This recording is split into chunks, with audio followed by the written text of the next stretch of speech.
तर आपल्या भारतीय संस्कृतीमध्ये गाईला अनन्यसाधारण असं महत्त्व आहे आणि आज जो उपाय करायचा आहे तो गाईसाठीच तुम्हाला करायचा आहे। तर गाईला ही एक वस्तू तुम्हाला खाऊ घालायची आहे। बघा, आपण जर हा उपाय केला तर आपल्या आयुष्यातली जी काही आर्थिक संकट आहे किंवा आपल्या घरामध्ये आयुष्यातल्या सगळ्या अडीअडचणी दूर होत असतात, कारण 33 कोटी देवांचं जे काही आशीर्वाद आहे तुम्हाला मिळत असतो। 33 कोटी देव तुमच्यावर प्रसन्न होत असतात जर हा एकच उपाय जर तुम्ही केला तर आजच्या दिवशी बघा, प्रभू रामांचा जन्म झाला होता आणि तर बघा, भगवान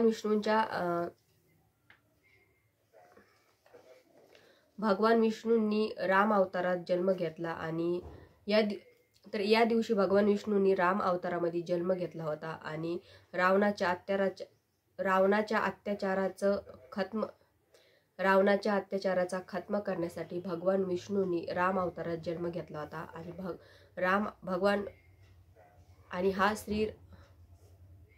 आणि श्रीराम हे भगवान विष्णूंचे 7वे अवतार मानले जातात। तर बघा, नेत्रयुगात धर्माच्या स्थापनेसाठी त्यांचा जन्म झाला होता आणि जन्म झाला होता आणि त्याच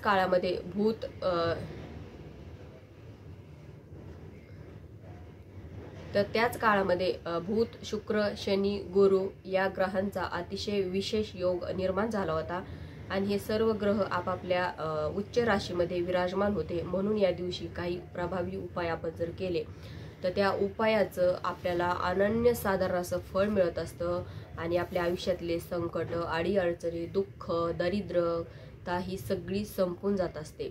जर गाईला ही वस्तू तुम्ही आज खाऊ घातली तर गाईच्या पोटातले 33 कोटी देवांचा तुम्हाला भरभरून आशीर्वाद मिळत असतो आणि तुमच्यावर अखंड लक्ष्मी प्राप्त होत असते, कारण गाई ही लक्ष्मी स्वरूप आहे आणि गाईला जर ही वस्तू खाऊ घातली तर लक्ष्मीची अखंड कृपा प्राप्त होतेच, पण तुमच्या आयुष्यामध्ये इतका पैसा येईल की 7 पिढ्यांची तुमची दरिद्रता कमी होईल आणि तुमच्या आयुष्यातील जे काही अडीअडचणी आहेत त्या सगळ्या दूर होतील।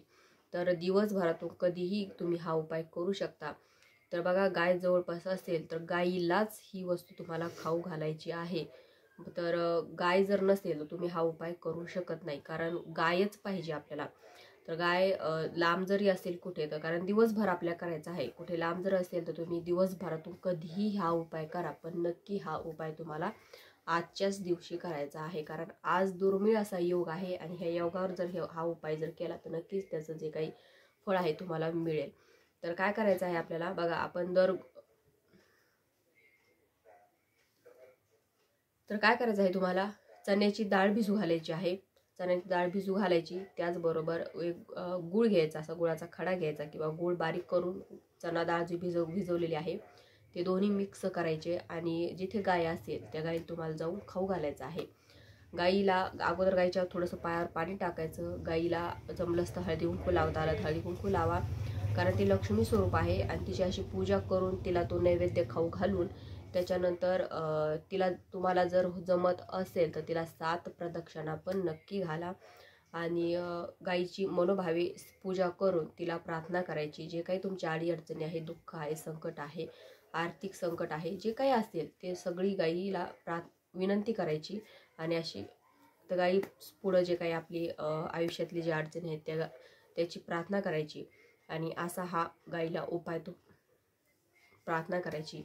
नक्की जे काही आयुष्यातले संकट आहे ते दुःख होईल, लक्ष्मी स्थिर राहण्यास मदत होईल, आर्थिक संकट तुमचं जे काही असेल ते दूर होईल, लक्ष्मी घरात स्थिर राहण्यास मदत होईल, सगळी दरिद्रता, किटकिट, संकट सगळे काही दूर होतील। तर आजच्या दिवशी हा तुम्हाला उपाय करायचा आहे। प्रभू रामांची सेवा करायची आहे। राम रक्षा स्तोत्र याचं पठण आपल्याला आजच्या दिवशी दिवसभरातून कधीही तुम्ही करू शकता, पण आजच्या दिवशी एकदा का होईना राम रक्षा नक्की वाचा। त्याचबरोबर प्रभू रामांबरोबर आपण हनुमानांची सुद्धा सेवा करत असतो, कारण जिथे राम आहे तिथे हनुमान आहेतच, त्याच्यामुळे आपल्याला त्यांची पण सेवा करायचीच। म्हणजे काय, मारुती स्तोत्र, हनुमान चालीसा याचं पठण तुम्हाला आजच्या दिवशी करायचं आहे। तर नक्की करा।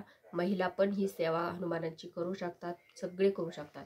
तर ज्यांना वाचता लिहिता येतं ते सगळी ही सेवा करू शकतात। तर नक्की आपल्याला काय करायचं आहे, नुसतं त्याचं पठण करायचं आहे, पण आजच्या दिवसाला महत्त्व आहे, कारण आजचा दिवस हा दुर्मिळ आहे। योग दुर्मिळ आहे. त्याच्यामुळे आजच्या दिवशी ह्या पूर्ण सेवा उपाय जर केल्या तर नक्की त्याचं लाखो पटीनं आपल्याला फळ मिळत असतं. तर नक्की आवर्जून ह्या सेवा उपाय करा. तर गाईला तर आजच्या व्हिडिओमध्ये इतकंच. व्हिडिओ आवडल्यास व्हिडिओ लाईक करा, शेअर करा, चॅनलला सबस्क्राईब करायला विसरू नका. झाली सेवा श्री स्वामी समर्थ महाराजांच्या आणि परमपूज्य गुरु माऊलींच्या चरणी रुजू करते. श्री स्वामी समर्थ.